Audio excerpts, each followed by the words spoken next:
My name is Nicolás Rojas Castro. I'm an independent filmmaker from Chile.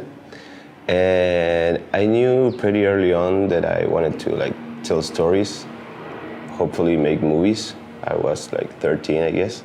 Then I went through high school and everything, and then I went to a pretty humble university in Viña del Mar called Universidad del Mar, where I studied cinema. It's like a film school. And I had pretty good teachers, screenwriter teachers and art history teachers and cinema history teachers who taught you more about the craft and appreciate the art itself. And during my university days, I made a couple of short films, and I ended up my career with a very ambitious project. It was a very big movie about a real-life case that happened here in Chile of some psychopaths. And I actually shot 20 minutes of that movie and turned it into some kind of teaser. And went to the contest that the government has to finance films, and I didn't get it. But I guess that was good because it was a really big movie for me to take. I was 22, I was really young. But I got the opportunity to work with great talents, big talented actors, and I had a great script, and that kind of opened up something for me. That when I finished the university, I went on to make an independent short film, which I did, and went to a couple of festivals and got a few awards. And a year after that, I set out to make my first feature. I went to a lower scale of feature, and in the summer of 2013, I shot it. It's called Distancia, and I premiered it in 2015. In the meantime, while I was in post-production of that film, I switched cities and I came to Santiago, which is the capital of Chile, and started a job at a university in a department where I was in charge of making original content, where I developed a series of micro documentaries, and it has 10 episodes. It's about different crafts that are losing with time, like shoemakers and bicycle makers and stuff like that.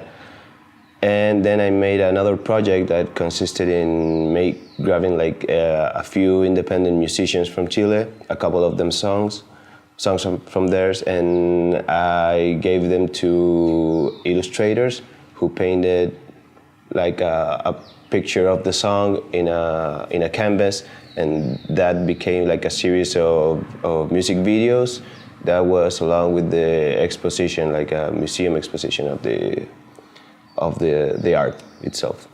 And then I switched jobs, and now I'm the director of video content in local radios, big local radios from Chile, where I direct commercials and make projects. And recently we premiered a documentary about live music. I guess that the current and always issue about independent filmmaker is making the time to actually do the work, to pull out your own projects. It's hard when you have a day job.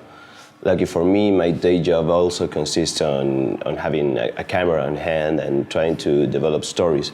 So I'm not that away from the craft itself, but it's still an issue to make time to get home and actually sit down and trying to get something written down for a project that you're trying to pull off on your own. And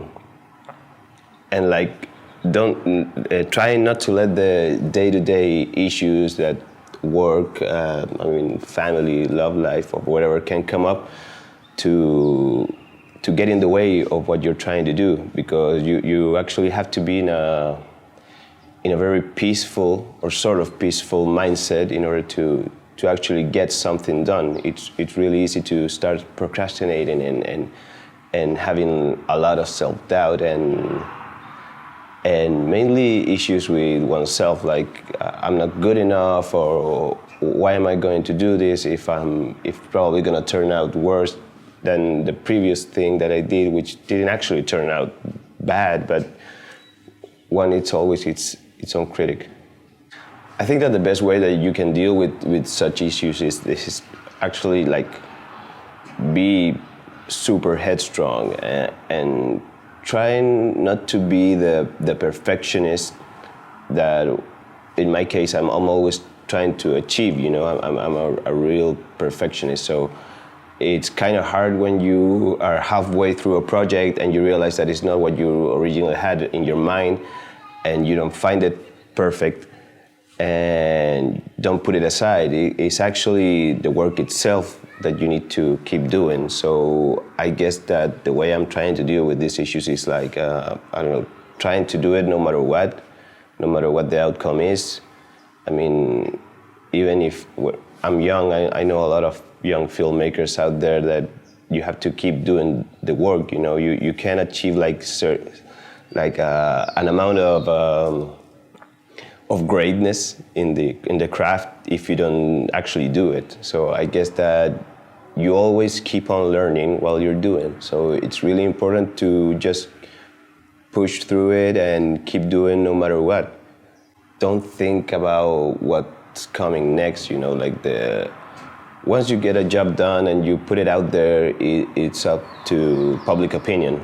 And public opinion sometimes can suck, but sometimes it doesn't. But that doesn't mean that it has to condemn the way you do things. You just have to keep on doing them. I think what's actually like paralyzing in some way is fear, first of all, fear of failure. But you can't even begin to fail if you don't try. So I guess that the hardest thing for me to do is to be that headstrong and just keep on doing it no matter what. Just sit down and I don't know, finish a screenplay, even though if it's not gonna get shot. Just do it.